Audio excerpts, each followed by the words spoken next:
मैंने doctor BRC के dip diet से घर बैठे अपनी थायराइड को ठीक किया। ओवरवेट थी, नेचुरली वेट कम हो गया। On the top of it, बहुत सालों से ऑन एंड ऑफ मुझे कॉन्स्टिपेशन रहता था, जो आज पूरी तरह से ठीक हो चुका है। मैंने डिप डाइट के बारे में अपने कई वीडियोस में बात की, तो काफी लोगों ने कमेंट करके कहा कि हम इस पे और जानकारी चाहते हैं। तो देखते हैं क्या है डिप डाइट जो मैंने फॉलो की और अपनी सारी प्रॉब्लम्स को गुड बाय कहा, और उसका फॉर्मूला क्या है।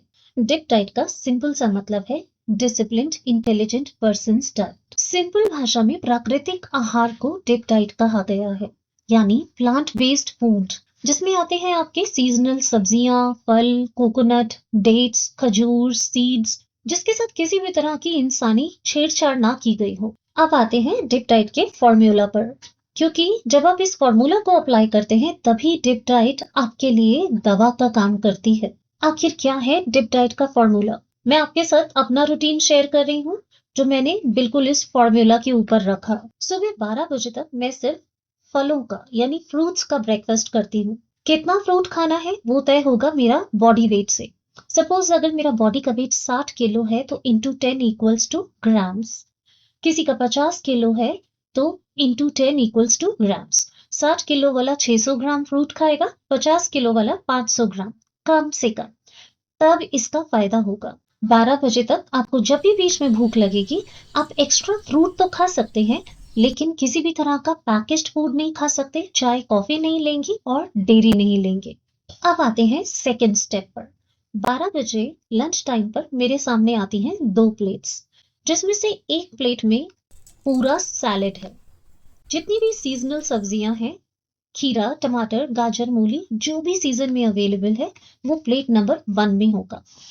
फिर से इसको बॉडी वेट के अकॉर्डिंग लिया जाएगा, जैसे बॉडी वेट इंटू 5, यानी अगर कोई 60 किलो का है तो वो कम से कम अकेला बंदा 300 ग्राम सलाद खाएगा ही खाएगा। और उसके बाद आपकी प्लेट नंबर सेकंड, जो भी आपके घर में बना है, कोशिश करें उसमें थोड़ा मसाले और तेल कम रखें। इसका थर्ड स्टेप है शाम का डिनर, जो मैं जल्दी करती हूँ। मैं तो 6:30 बजे तक खत्म कर लेती हूँ, मैक्सिमम आप 7 बजे तक कर सकते हैं। जिसमें फिर से आपकी प्लेट नंबर 1 आएगी, सलाद, और उसकी क्वांटिटी उतनी ही होगी जितनी हमने लंच में ली थी। और सैलेड के बाद आपकी प्लेट नंबर सेकंड, जो आपका डेली डिनर बनता है। अपनी 2 मील्स के बीच में जब भी मुझे भूख लगती है, तब मैं या तो कोकोनट वाटर या कोकोनट या काजू, पिस्ता या किसी भी तरह का प्लांट बेस्ड ही मैं अपने मुंह में डालती हूँ, जो अनकुक्ड है। देखिए, डिप डाइट के साथ परहेज करना बहुत इंपॉर्टेंट है अगर आपको फास्ट रिजल्ट्स चाहिए। ये बात तो मेरी समझ में बहुत जल्दी आ गई थी। दूसरी बात, मुझे डिप डाइट पे शक इसलिए नहीं हुआ क्योंकि मुझे ये नहीं कहा गया कि मेरे पास आओ, मुझे पैसे दो या मुझसे ठीक हो। मेरे को सिर्फ एक ही बात बोली गई कि आप अपना पैसा अपनी अच्छी डाइट पे लगाएं, जिसमें मेरे पास तो कोई गुंजाइश नहीं थी शक करने की। इसका एंड रिजल्ट ये हुआ कि मैं आज अपनी मैक्सिमम डिजीजेस प्रॉब्लम से फ्री हो चुकी हूँ। कुछ इंपॉर्टेंट पॉइंट्स हैं, जैसे डिनर अगर अर्ली कर रहे हैं तो उसके बाद आप कुछ नहीं खाएंगे, ताकि आपकी इंटरमिटेंट फास्टिंग स्टार्ट हो सके। आप पानी पी सकते हैं जितना चाहें उतना। उसके बाद आप कोकोनट वाटर भी नहीं पी सकते। नेक्स्ट डे जब आप ब्रेकफास्ट करते हैं तो वो ब्रेकफास्ट आप 8 बजे से पहले नहीं लेंगे, जिसका मतलब है हम बॉडी का सर्केडियन रिदम सेट करेंगे सन के साथ। अब ये भी पॉसिबल है कि कुछ लोग जब सैलेड खाएं तो उनको ब्लॉटिंग हो, या किसी को ऑलरेडी जॉइंट्स पेन है तो उसका प्रॉब्लम बढ़ जाए।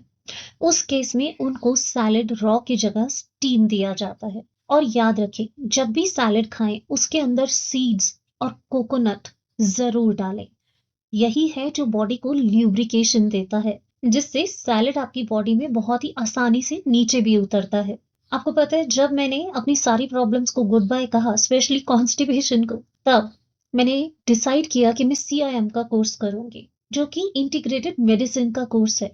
बहुत ही पेशेंट सेंट्रिक अप्रोच होती है ये, जिसमें पेशेंट के लिए जो ठीक है सिर्फ वही किया जाएगा। आपका पर्सनल इंटरेस्ट बीच में नहीं आएगा। सब कुछ समझने के बाद, पढ़ने के बाद, मेरी एक बात तो समझ में आ गई, ये बॉडी 70% से ज्यादा पानी है। अगर आपके फूड में किसी तरह से, आपके खाने में किसी तरह से पानी की मात्रा को बढ़ा दिया जाए और फाइबर की मात्रा को बढ़ा दिया जाए, आपकी बॉडी नेचुरली डिटॉक्स भी होती है और हीलिंग भी स्टार्ट कर देती है। और हाँ, आप में से कुछ लोगों को लग सकता है कि इस तरह के लाइफस्टाइल से जहां आप डेयरी छोड़ देते हैं और आप मैक्सिमम सिर्फ रॉ खा रहे हैं, आपको B12 की कमी हो सकती है। तो मैं आपको बता दूं, ये बहुत बड़ा मिथ है क्योंकि मेरे अंदर B12 की कोई कमी नहीं हुई। अगर आप जानना चाहते हैं कैसे, तो कमेंट कीजिए B12, मैं इस पे फॉर श्योर एक नेक्स्ट वीडियो लेके आऊंगी। इस वीडियो से अगर आपको वैल्यूएबल इंफॉर्मेशन मिली है तो इस चैनल को सब्सक्राइब कीजिए ताकि हम एक कलेक्टिव इनिशिएटिव ले लोगों को अवेयर करने का कि हेल्थ हमारा खुद का बिजनेस है, किसी और का नहीं। मिलते हैं नेक्स्ट वीडियो में। Stay safe, healthy and happy. नमस्ते।